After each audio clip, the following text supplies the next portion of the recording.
Van Wyck Brooks was a writer and critic who, quote, exhorted writers to meet their responsibility with courage and dignity and with pride. In 1918, he called for the creation of what he called a usable past.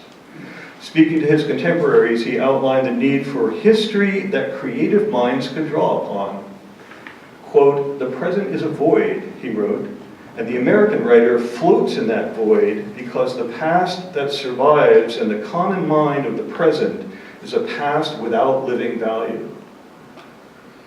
The gray conventional mind casts its shadow backward, Brooks observed, but why should not the creative mind dispel that shadow with shafts of light? Now that's from Lizzie O'Shea's book, not only Lizzie O'Shea, but very, very similar to something that Kaneko Tota was saying in 1947, and that's pretty interesting. And so this idea, I just want to start off with this idea of a usable past, and as we're losing the past very quickly, there is something important that we're losing that's hard to see. You know, it's very hard to see what's missing. Right? So I think as haiku poets, we're ahead of the curve. We're needed, but it's not known that we're needed yet. But I think we're going to be more needed than ever in the future. It's something to think about. At least I believe it. The question of a usable past was at the forefront of a group of Japanese avant-garde poets by 1947, when just after war defeat, the question arose, should we continue to compose haiku? It took insight and grit to determine that under a new set of foundational elements, the answer could be yes. Primary to their decision not to abandon the centuries-old form, which had been so recently been used to urge a militarist, fascist holy war haiku, praising xenophobic views of Japaneseness, had been a common sight in newspapers. These are radical ideas. So you know, this has almost really happened. You know, there was a lot of abandonment of these traditional ideas of quote-unquote Japaneseness, which had just destroyed the spirit of the people in the country, and also everyone was starving then too in Japan, and all the cities were burned. You know. And not to mention the atomic bombs. So, you know, why haiku when you think about it? I mean, what was left of it that was worth continuing? What were you saying by writing haiku? Isn't that just a furtherance of some kind of militarist nationalist idea, right? So, you know, Kaneko Tota was at the forefront of this group of people who come out of the war, but somehow feeling that there's something that's very important in haiku. What is it, and what could we do with it that's worth doing to say something to the post-war world, right? And this is the concept of the author's stance. It's coming out of this kind of thinking. And so there are two concepts I'm going to talk about. One is called Taido stance, and the other is Shiso, which doesn't translate well into English, but I translate it as an embodied personal philosophy, a living ideology, very important. And these translations were occurring in real time in discussions with Kaneko himself. We didn't make them up later. And here's something from the interview. Kaneko stated, quote, if I could expand on this idea of shiso, he says, a person who has not absorbed and integrated an ideology into their daily life cannot be trusted. I cannot trust a person who lacks a living ideology. That's why I don't have any faith in terms such as communism, socialism, and the like, especially words that have an ism attached to them. So what he's talking about is not ideology in that sense. He's talking about something else. But as with a lot of Kaneko's criticism, you know, he kind of leaves it up to us to actually know what that is inside ourselves. Like, he's not going to say, oh, I know what your shiso is, I know what your embodiment is. He's not going to tell you. But he's saying, you got to fight for that. You know, you have to, you know, what is your stance? Do you have it? You know, it's sort of like we would say, what are your ethics? Or, you know, like, where do you get your poetry from that has meaning for other people? He's talking about some very, very gritty things. And this is what they were doing to revive or reform or recreate haiku in this post-war era. And so What I'd like to say about this is that developing shiso, an embodied personal philosophy, has to do with being an authentic human being, right? It's authenticity. But it's more than that. There's another side of it where, in order to be an artist, coming from that embodied ideology or embodied philosophy, it involves something that I'll show you in a minute, Werner Herzog talks about, which is courage, vision, and bravery. And I just think there are words we don't hear enough, and I feel that a lot of haiku are brave, they're courageous, they're raw, they're immediate, and we feel there's truth in them, and that's the authenticity. And this is part of what Kaneko Tota was talking about back in from the late 40s. So, and I think it's still exactly true today. It's not a dated idea. So let me now move on. So bravery and authenticity is the theme, and Dr. Cornel West, I'll just read it from the screen there. The blue is sort of highlighted there, so we didn't have to go through the whole thing, but he says, basically, most of our lives you see we're dealing with a whole history of the species, of structures of domination, oppression. That's the history of the species for the most part, and there's moments in which breakthroughs, in which there's this freedom of spirit arises. I mean, Dostoevsky's right, most people are really afraid of freedom. And I think that was an interesting thing to say. Okay, and here's Werner Herzog. And Eric Weinstein interviewed him. Now in our time there's this mania for truth and authenticity, for acknowledging that it's always the group and never the individual that matters. The so-called great man theory of history is certainly at its cultural low, and yet here you are. And Herzog answers, these days in Hollywood things are determined by boardroom decisions, and that's why movie making has become so stale and so uninteresting and so predictable. It has to do with the caliber of your quest, with the depth of your story, with the vision that you're pursuing. If that has real depth, and it has enduring depth, then you have the task and the duty to do things that are necessary. As long as I said, as you do not damage or hurt anyone. I think these two people are saying something very similar to Kaneko Tota, and they're talking about stance, taking a stance.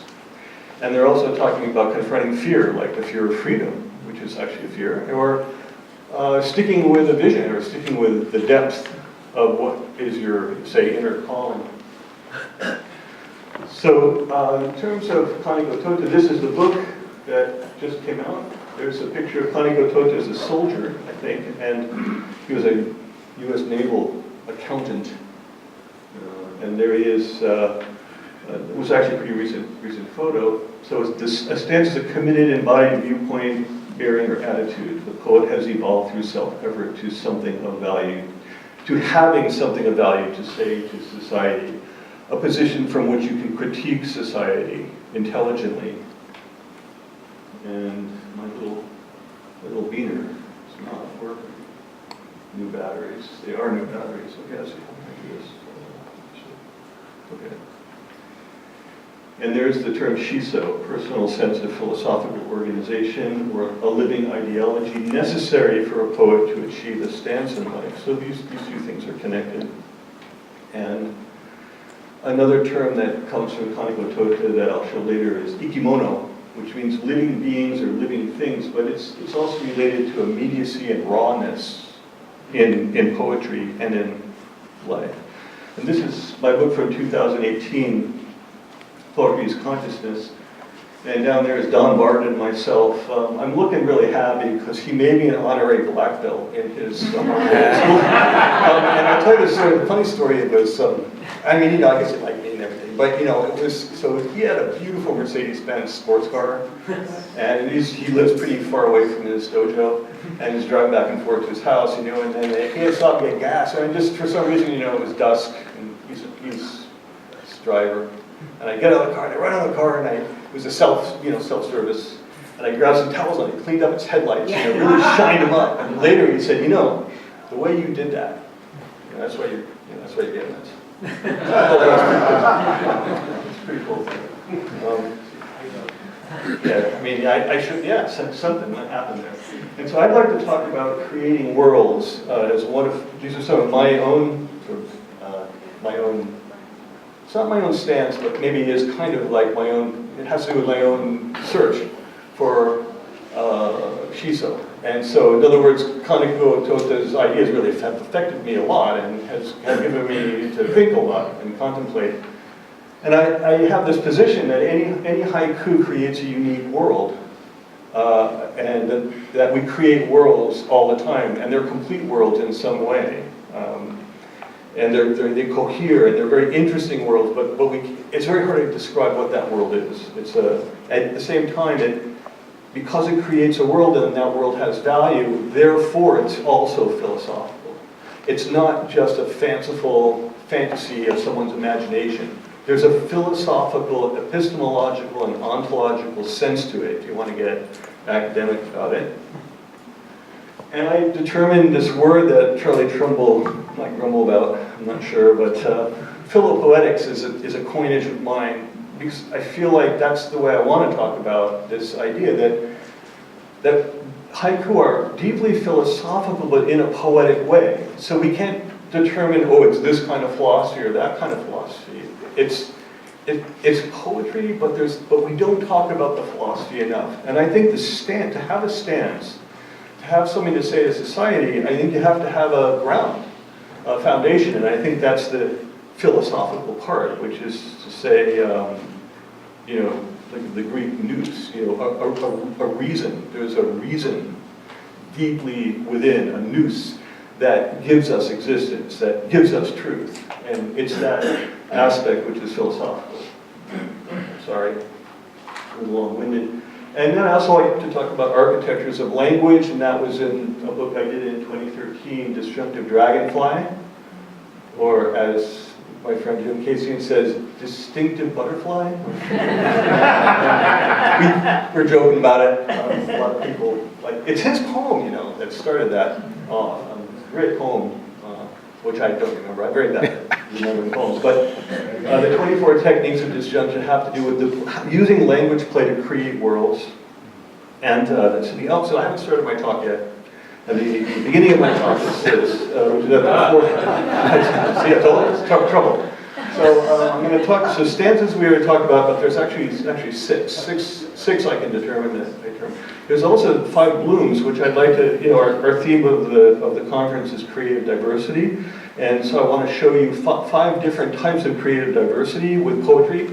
Then I'd like to show you 6 forests, which are dimensions of literary criticism. They're actually pretty nice, but we'll probably not get to them. And then something that got started a week ago called the Haiku Sanctuary.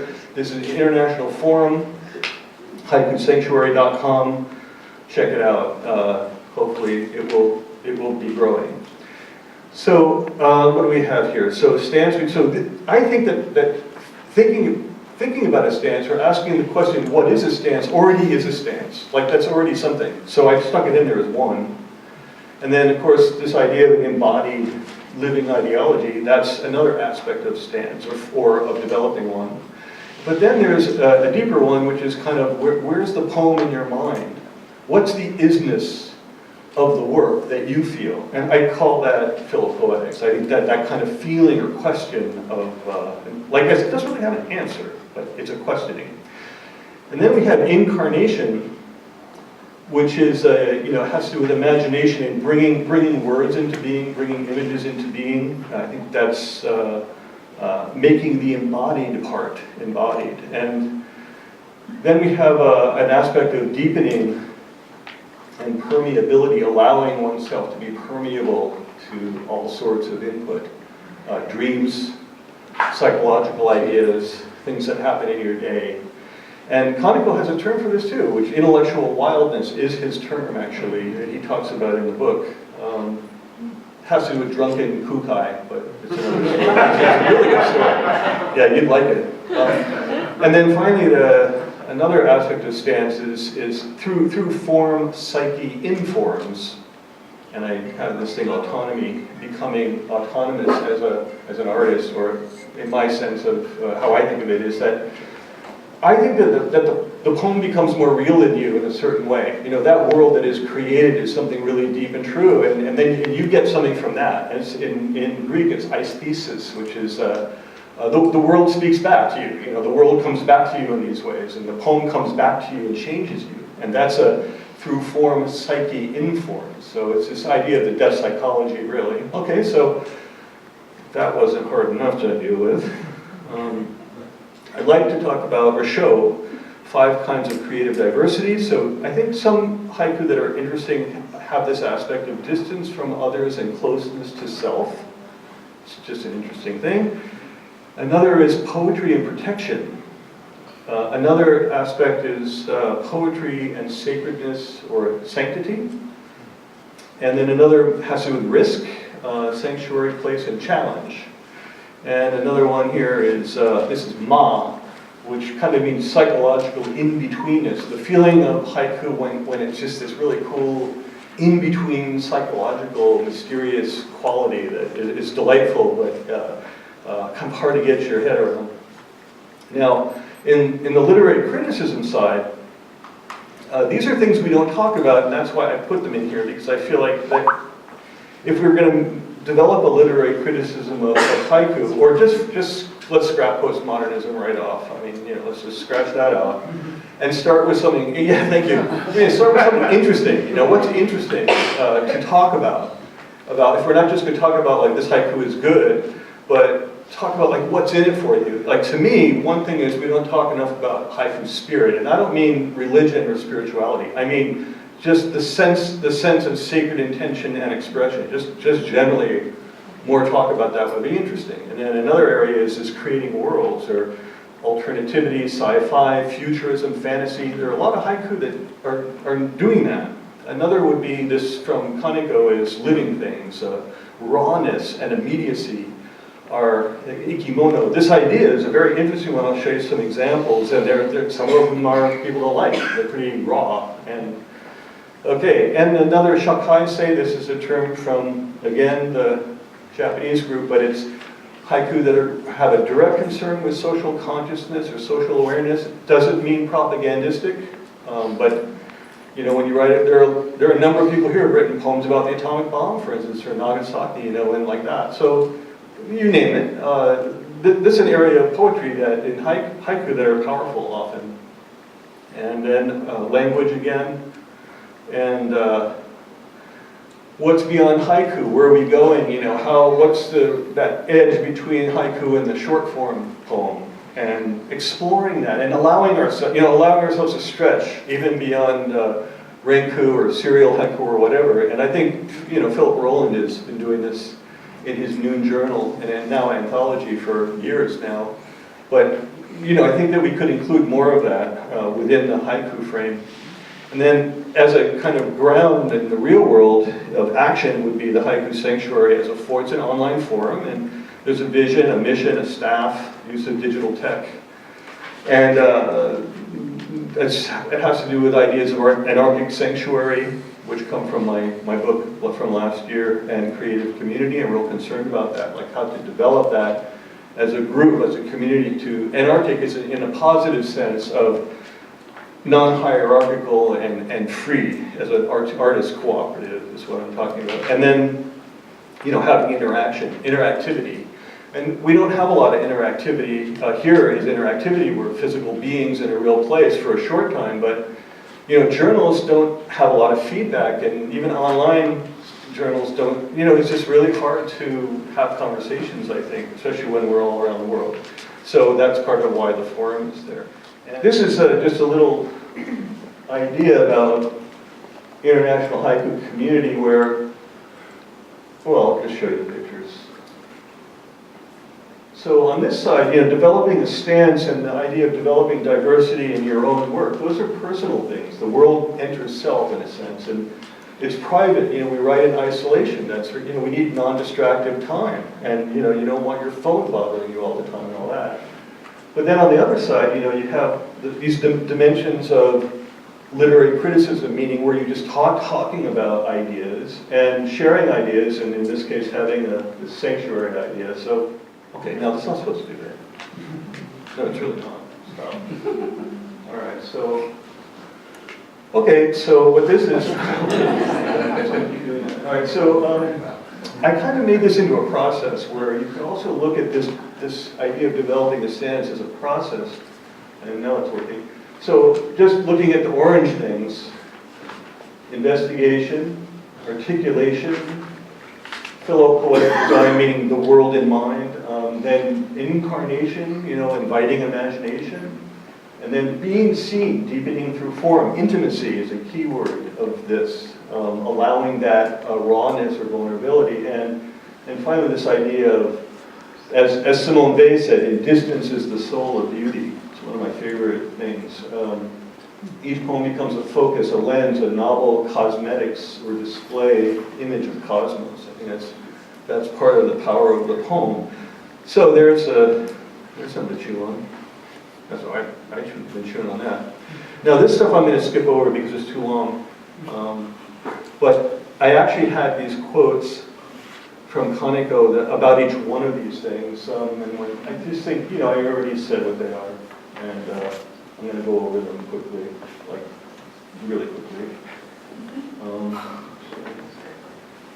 But you see there's a lot of, there's text. I mean, there's stuff that you can read in the books mentioned in that really talk quite a bit about it, especially this one on incarnation, being seen and deepening. There's a lot in my book on that. And this is and also psyche informs. Okay, so there's that. That's done. But the pictures are nice. That's from Sabine Miller, and that's from NASA. And this one's nice, actually. Attendance and trust. We see and are seen in imagination. This is an intimacy of seeing that occurs whenever we are jolted, moved, or surprised by what shifts us out of habitual frames of concept and perception within the space of thought. Another way to say this is that the ego is de-literalized via imaginative experiences. Worlds of imagination arise spontaneously and autonomously. Poems reconstruct being, hover and flit through the under and overground of consciousness. Each poem becomes a focus, a lens, a novel cosmetics of cosmos, psyche in forms. And that's from my book last year. Okay, so this you saw before, and I'm showing this again because I keep forgetting it. And I thought it was good to see it. So there it is again.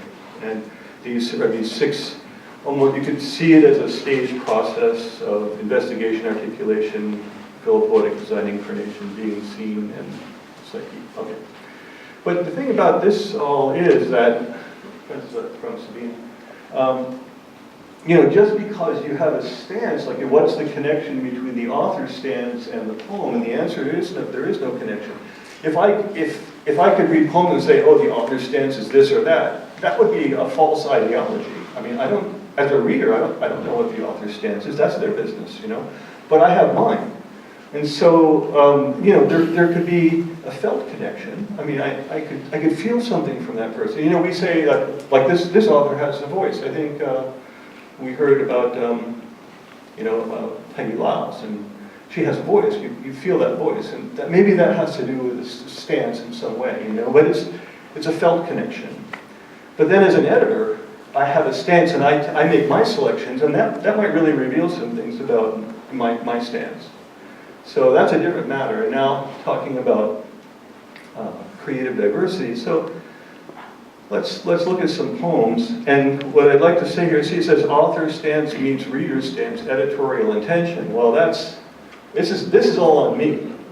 And so the things I'm going to show you, if you really disagree, you have every right to, because it's kind of I chose these things, and it's unfair.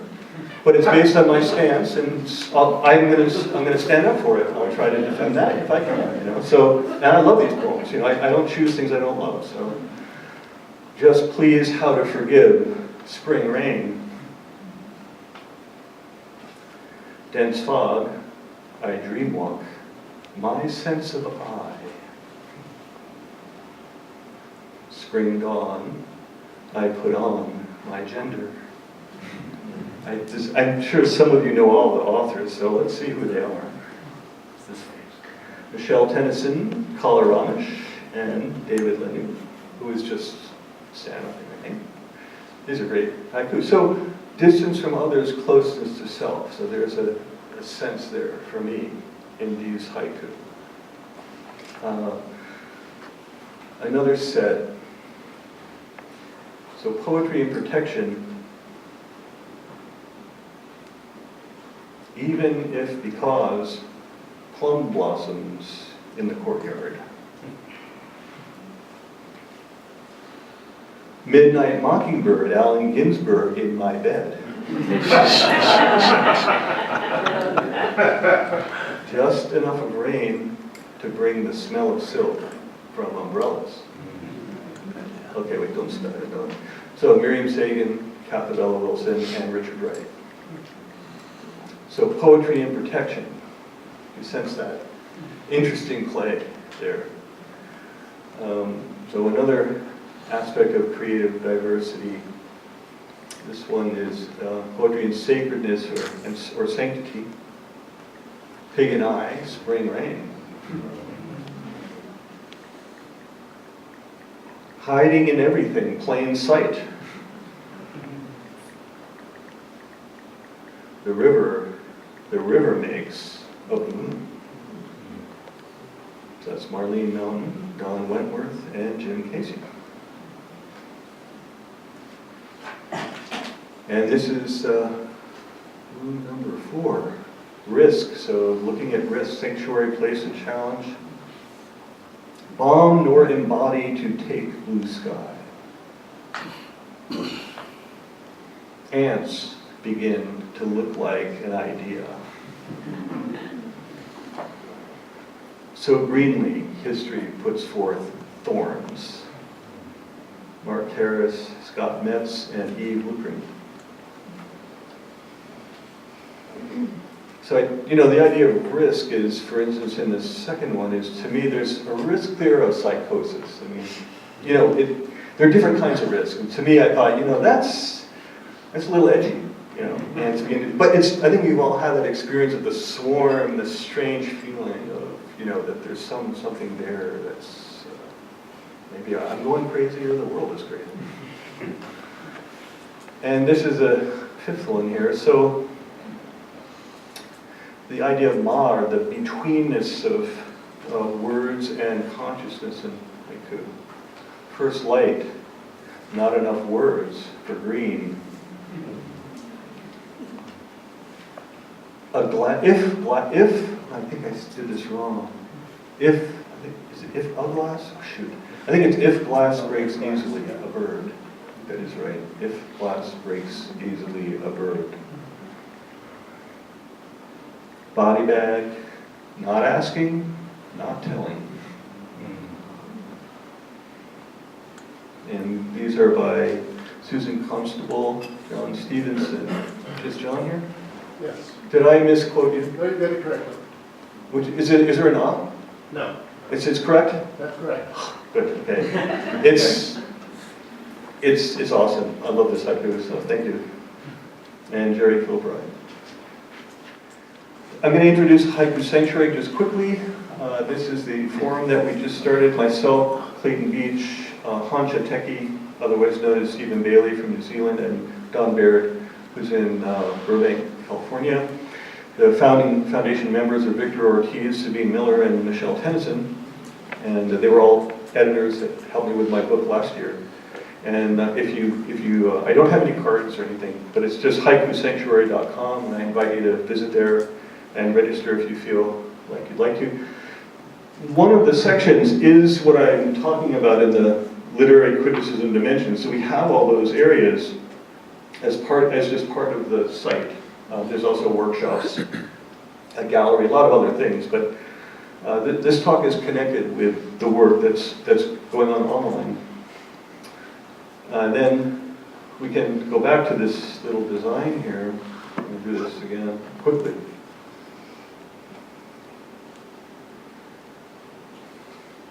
And just pointing out this idea of intrapersonal versus interpersonal. And I'll fill these in quickly. These are the same things that you saw before, so we don't need to spend time there.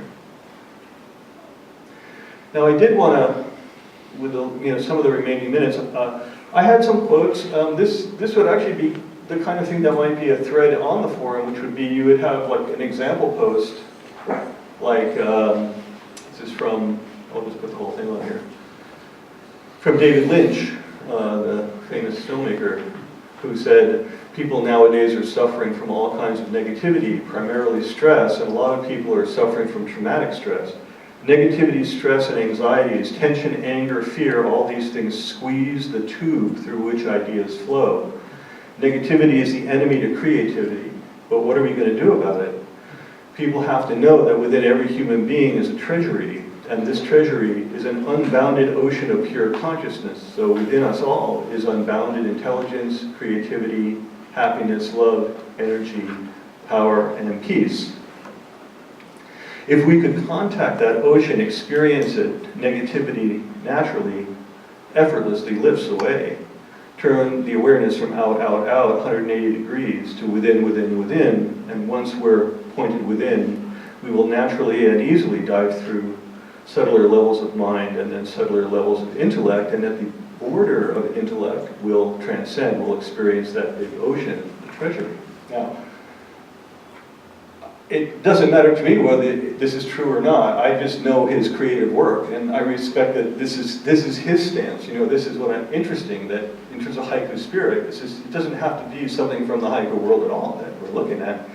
And then we can also go a step further, and you can find haiku that seem to relate to that in some way, and that's kind of what I did. So, lotus into pond, into lotus. From being a seed to being a seed, each one wheat in the wind of the other. And that's Agnes Wasabi, Ashish Narayan, what is his name, and Annie Blackwell. I've taken all these from Bone 17 because it's just the latest. I just went to the latest journal online that I could find, so anyone can find this, Bone 17. Now I'm not going to go through these example posts because it'll take too long. But in the terms of creating worlds and alternativity, I'm just going to skip right through it. We had another quote from the owner-builder of the Shangri-La recording studios, very interesting man. And let's get to some of the creating worlds haiku here. I don't want to go too fast. Where angels are, less snow. Ghost moon ferryman, knowing will pay. Empty nest, lifting a cricket to her lips.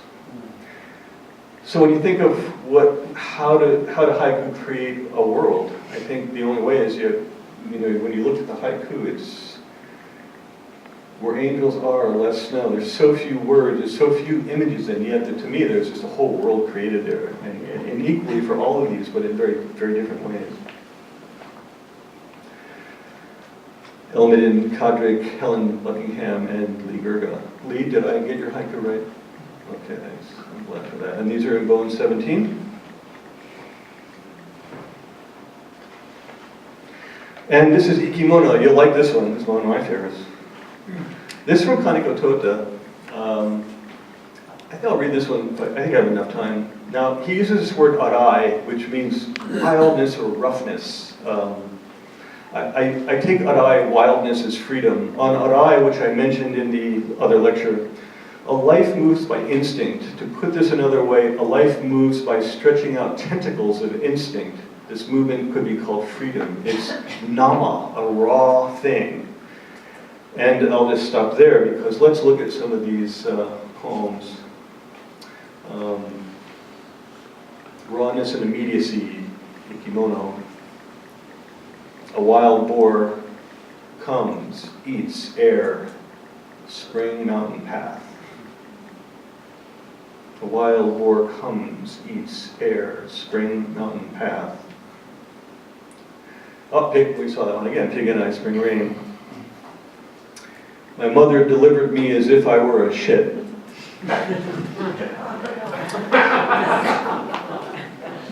And the first and last are Kaneko Tota's haiku. And now the last one, you may love it and you may hate it. Usually you don't get a tepid response from my mother delivered me as if I were a shit. And I'll tell you, in Japan, people don't really have swear words, or you don't hear them except in yakuza movies, right? So, you know, to use this word in a haiku, I mean, if someone of the stature of Kaneko Tota can do it. We had this interesting discussion about if you were to use a word that was a pretty strong word, you know, would an editor really let that go and put, you know, would they put that in their journal? I think probably not, actually, unless you were had some stature. But anyway, you know, Kaneko got some shit for this one, and he commented on it in the interview. And his comment was typical, a very funny one, and kind of clever. And let's see if I got it here. He said, this is what he said directly translated: shit, excrement, born as if a shit. She delivered us as if a shit. The midwife who delivered children for my mother said as much when I was born. Oksan, mother, you're strong and healthy, you birthed this baby just like taking a shit. From that point on, she would say we kids all look like shits. I had to listen to that. You know, we all crack up. So, and then he says, isn't that good? Yes, raw, very raw. Because it's so completely raw, people either love or hate that haiku. Abe Kanichi, who I think was a kind of genius as a poet and haijin, he was a doctor, really prized this haiku of mine. He said tears would come to his eyes when he talked about this haiku. You know, so rawness and immediacy, you know, it's not a light thing really. You know, we really feel it when Kaneko writes a poem like that and then puts it in his interview with us, and we're communicating it in English.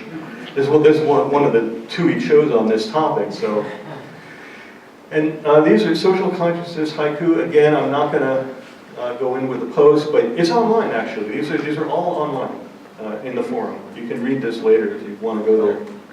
And there's 6 of these groups, so let's go and check these out quickly. $18,000 sex box expose, my fetish to cook with one. So it's interesting, on the theme of social consciousness, I think that's pretty cool. Because no name is still a name when said out loud. Where angels are, I got that one, I'm sorry, I kind of mixed up these a bit, but you're getting the idea, so I got to fix this up. All things being equal, vulture. And Samar Gose, Ashish Narayan, I'm with Kadrik and Lauren Stacy from Bowen 17. And let's move to architecture. Now this will be using language deformation, language techniques of different kinds, so playing with language to create a world, to create a kind of philosophical idea. I'm not going to, this is from Disjunctive Dragonfly, this particular stuff on this slide, but the poems are new, I think. Wet, cold war dream, fall leaves them where they. Wet, cold war dream, fall leaves them where they. Murder.